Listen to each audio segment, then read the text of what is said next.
最近越来越热了，有点吃不进去饭。每年这个时候都是靠一碗过水面再拌点牛肉酱挺过来的。然后我前2天在家意外捅咕出一个巨好吃的牛肉酱配方。今天买了50斤牛肉，打算在家批量生产一下。这个酱要想好吃啊，很重要一点是肉的切丁不能绞馅。但对于活驴来说，刀工永远是一道无法跨越的鸿沟。你瞅这个爹，我都急死了，但我不敢催他。就他拿刀这个姿势，我生怕他一使劲把手指头先别折了。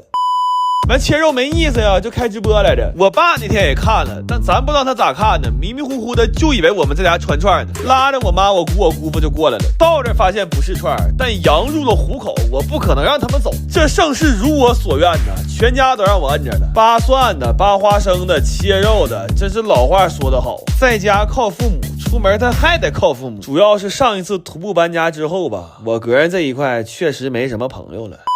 后来11点多就给他们放回去了，也没让他们空手走，一人都贴好几贴膏药。的时候我有点用力过猛，怼坏好几个手套，手疼了好几天不说，3天没敢站着尿尿。完我弟说遇事还是先保大吧，这活就继承给他了。但他的智商啊，远比他的精神更让我感动，因为我仔细看了一眼他这个装备，这怕崩的地方不都在外面露着呢吗？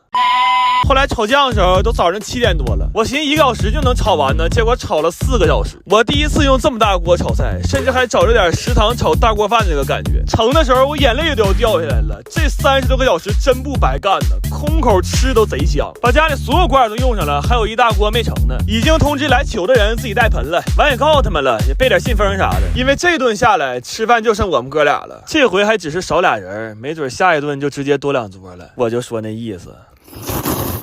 我上个月花重金买了个烤全羊的配方，今天总算赶个大晴天，我买了只38斤的羊，看看在家能不能烤成功。但这活从来没干过，怕又干1天1宿，等第2天再吃不成隔夜羊了吗？所以就决定奔点先飞。凌晨3点天刚亮的时候，我们已经把砖搬回来了。这砖呢看着不多，但加起来得有1吨多，搬上楼之后心都突突了。这回我整明白了，空腹有氧啊，未必会减脂，但一定会折寿。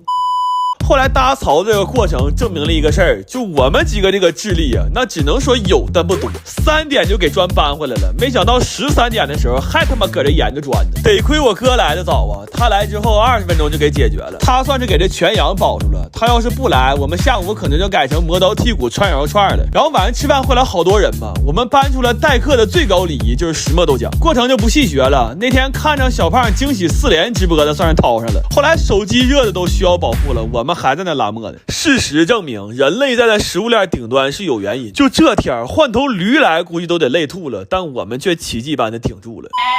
完到了下班点我们同学陆续都来了，多了突然发现个事儿，就一直在这转也没注意，这羊不知道啥时候烤丢一块肉，骨头都没了。我寻思这也不合理呀，这再烤下去不眼瞅要给羊火化了吗？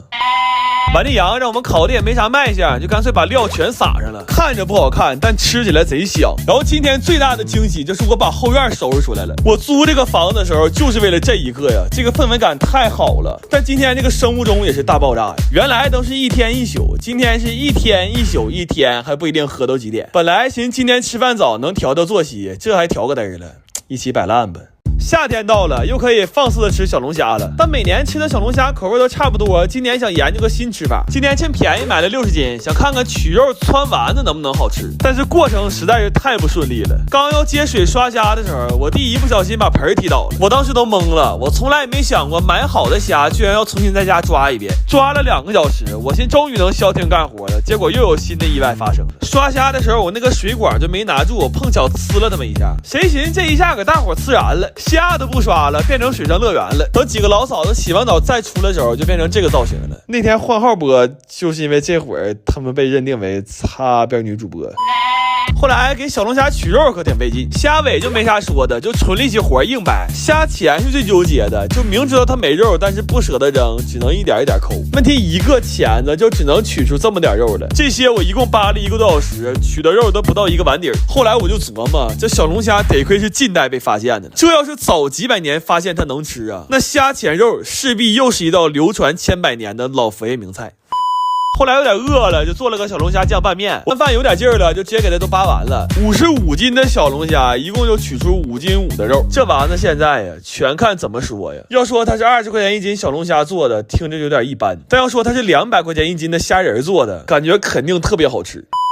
早上的时候做了一大锅丸子汤，这个丸子吧，就是做的有点熬人，吃的也没啥特别的，虾味儿倒是很浓，但没什么鲜味儿，特别像超市卖的那种舍得放添加剂的速冻丸子。完，昨天还偷摸留了几斤虾，早上一起给做了。吃上这个，我对我汆丸子这个经典的特别懊悔，甚至都想忏悔。我发现小龙虾这一生最好的归宿啊，还是麻辣。